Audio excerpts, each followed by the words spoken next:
தூத்துக்குடி மாவட்டத்தில் அமைந்துள்ள நவதிருப்பதி கோவில்களில் ஒன்றான திருக்கோளூர் வைத்தமாநிதி பெருமாள் கோவில் ஆவணி திருவிழாவை முன்னிட்டு தேரோட்டம் நடைபெற்றது.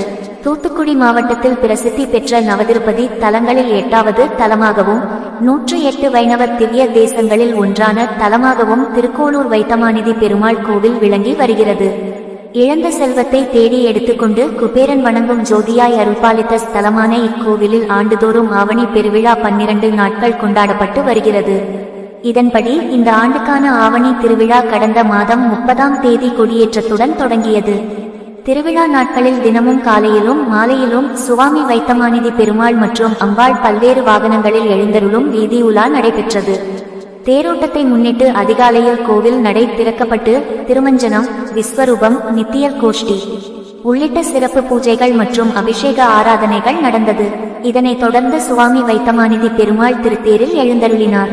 தீபாராதனைக்கு பின்னர் கோவிந்தா கோபாலா என்ற கோஷத்துடன் திருத்தேரை பக்தர்கள் வடம் பிடித்து இழுத்தனர். ரதவீதிகளை சுற்றி வந்த தேர் மீண்டும் நிலையம் வந்தடைந்தது. தேரோட்ட நிகழ்வில் திரளான பக்தர்கள் கலந்து கொண்டு சுவாமி தரிசனம் செய்தனர்.